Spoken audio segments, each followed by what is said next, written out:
آپ سے یہ سوال بھی کرنا چاہتا ہوں، آپ بتائیں قرآن میں خیر ہے یا نہیں؟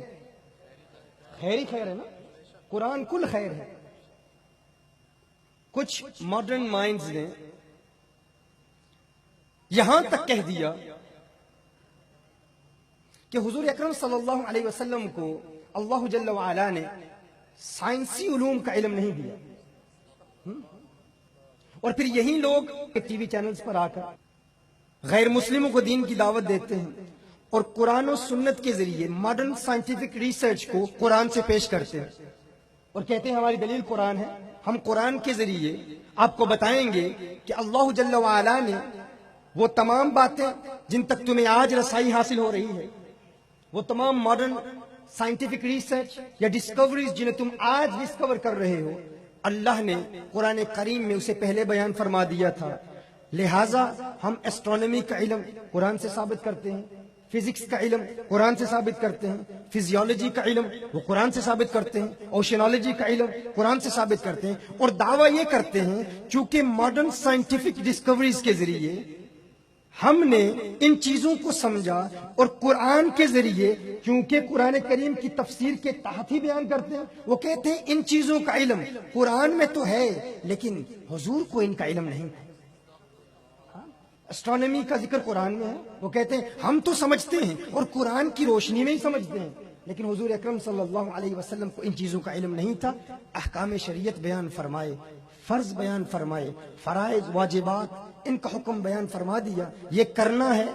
اس کا حکم بیان فرما دیا، یہ نہیں کرنا اس کا حکم بیان فرما دیا۔ لیکن چونکہ حضور اکرم صلی اللہ علیہ وسلم کے دور میں آج سے 1400 سال قبل یہ ماڈرن سائنٹیفک ٹیکنالوجی ہی نہیں تھی تو حضور کو ان چیزوں کا علم نہیں تھا۔ آج ہم فن تفسیر پڑھتے ہیں اور قرآن کریم کی آیات پڑھ کر سائنٹیفک ریسرچ کو قرآن سے ثابت کرتے ہیں، گویا حضور کو علم نہیں تھا، آج کے ملا کو اس کا علم ہے، یہ ان کا دعویٰ ہے۔ تو میں آپ سے پوچھنا چاہتا ہوں، امام مجاہد قرآن کو زیادہ سمجھتے ہیں یا دور حاضر کا ملا زیادہ سمجھتا ہے؟ امام مجاہد زیادہ سمجھتے ہیں نا، تو امام مجاہد فرماتے ہیں انا اعطینا کل کوثر ای الخیر کلہ، ہم نے آپ کو الکوثر عطا کیا، یعنی ہر خیر کا کل عطا کیا۔ اور آپ خود فرما رہے ہیں قرآن خیر ہے تو ماننا پڑے گا اللہ نے محبوب کو قرآن کا بعض علم نہیں عطا فرمایا، کل علم عطا فرمایا، ہر علم عطا فرمایا۔ یعنی اگر قرآن میں ایسٹرونومی کا علم ہے تو حضور ایسٹرونومی بھی جانتے ہیں، اگر قرآن میں فزکس کا علم ہے تو حضور فزکس بھی جانتے ہیں، اگر قرآن میں فزیالوجی کا علم ہے تو حضور فزیالوجی بھی جانتے ہیں، اگر قرآن میں اوشنالوجی کا علم ہے تو حضور اوشنالوجی بھی جانتے ہیں، اگر قرآن میں زوالوجی کا علم ہے تو حضور زوالوجی بھی جانتے ہیں، اگر قرآن میں ہائیڈرالوجی کا علم ہے تو حضور ہائیڈرالوجی بھی جانتے ہیں، اگر قرآن میں باٹنی کا علم ہے تو حضور باٹنی بھی جانتے ہیں، اگر قرآن میں کیمسٹری کا علم ہے تو حضور کیمسٹری بھی جانتے ہیں، اگر قرآن میں میڈیسن کا علم ہے تو حضور میڈیسن بھی جانتے ہیں۔ تم کہتے ہو حضور نہیں جانتے، میں کہتا ہوں انا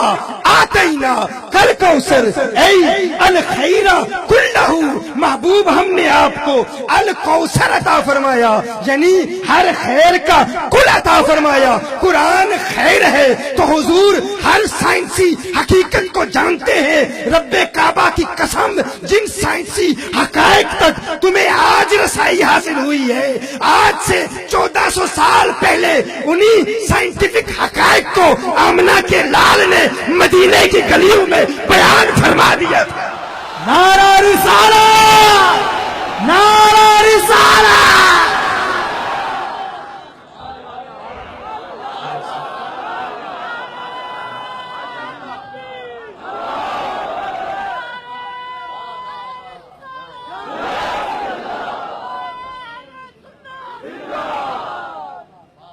میں ماضی کے لیکچر کا خلاصہ بھی پیش کر رہا ہوں، ساتھ کچھ نئے نکات بھی ساتھ پیش کر رہا ہوں انشاءاللہ۔ یہ دعویٰ کرنا